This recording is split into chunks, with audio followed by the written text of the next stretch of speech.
சென்னை அரும்பாக்கத்தில் உள்ள விருகம்பாக்கம் கால்வாயை துணை முதலமைச்சர் உதயநிதி ஸ்டாலின் ஆய்வு மேற்கொண்டு வருகிறார். அந்த காட்சிகளை முதலில் பார்க்கலாம்.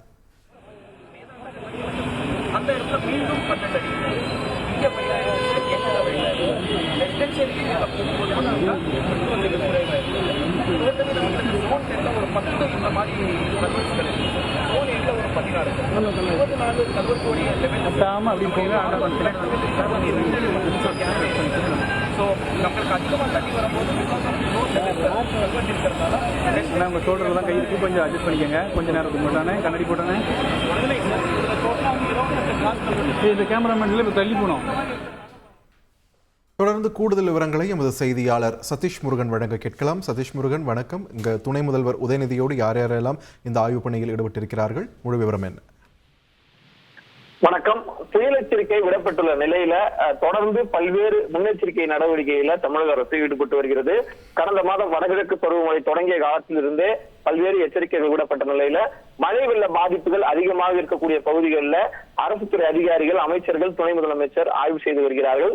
அந்த வகையில தற்பொழுது சென்னை அரும்பாக்கம் வடபழனி நூறடி சாலையில் இருக்கக்கூடிய அரும்பாக்கம் மெட்ரோ ரயில் நிலையம் அருகே இருக்கக்கூடிய கால்வாய் பகுதி, விருகம்பாக்கம் அரும்பாக்கம் இடையே இருக்கக்கூடிய அந்த கால்வாய் பகுதியினை தமிழ்நாடு துணை முதலமைச்சர் உதயநிதி ஸ்டாலின் நேரில் ஆய்வு மேற்கொண்டார்.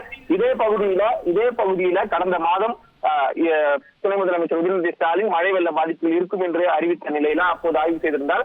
இந்த கால்வாயை பொறுத்தவரையில இந்த கால்வாய் குறுகிய அளவில் இருந்ததாகவும், அதே போல தூர்வாரப்படாமல் கசடுகள் சேர்ந்த நிலையில தொடர்ந்து கனத்த மழை பெய்யும் போது நூறடி சாலை, வடபழனி நூறடி சாலை பிரதான சாலையிலே வந்து சுமார் ஒரு 2 அடி முதல் 3 அடி வரை தண்ணீர் ஓடக்கூடிய சூழல் கடந்த காலங்களில் இருந்தது.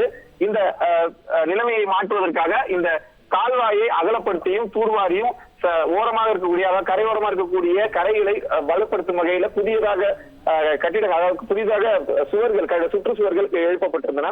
இந்த பணிகள் கடந்த 6 மாதங்களாக நடந்து வந்த நிலையில தற்போது அந்த இறுதிக்கட்ட பணியானது நிறைவு பெற்றிருக்கிறது. இந்த கால்வாயில் இப்போது தண்ணீர் வேகமாக வெளியேறக்கூடிய காட்சிகளை நம்மால் பார்க்க முடியுது. இந்த பணியில் இன்னும் ஒரு 10% பணிகள் மீதம் இருப்பதாகவும், விரைவில் அதை முடிப்பதற்கான பணிகளும் நடைபெற்று வருவதாகவும் அதிகாரிகள் துணை முதலமைச்சர் உதயநிதி ஸ்டாலினிடம் தெரிவித்தனர். இந்த ஆய்வின் போது விருகம்பாக்கம் சட்டமன்ற உறுப்பினர் பிரபாகர் ராஜா, அதே போல சென்னை மாநகராட்சி ஆணையர் குமரகுருதன் உள்ளிட்ட அதிகாரிகள், அதே போல திமுகவுடைய மூத்த நிர்வாகிகள், அரசு அதிகாரிகள் உள்ளிட்டவர்கள் இடம்பெற்றிருந்தார்கள். இந்த ஆய்வின் போது துணை முதலமைச்சரிடம் இந்த கால்வாயில் இருக்கக்கூடிய பல்வேறு பிரச்சனைகள் இப்போது சரி செய்யப்பட்டுள்ள நிலைமை, தற்போது மழை இந்த சாலையில் தேங்காமல் இருப்பதற்கான எடுக்கப்பட்ட நடவடிக்கை குறித்து எடுத்துரைக்கப்பட்டது. இதனைத் தொடர்ந்து துணை முதலமைச்சர் பல்வேறு இடங்களுக்கு சென்று சென்னையில் இன்று ஆய்வு மேற்கொள்கிறார். நன்றி சதீஷ் முருகன், உங்களோட விரிவான தகவல்களுக்கு. செய்திகளை உடனுக்குடன் தெரிந்து கொள்ள உடனே சப்ஸ்கிரைப் பண்ணுங்க.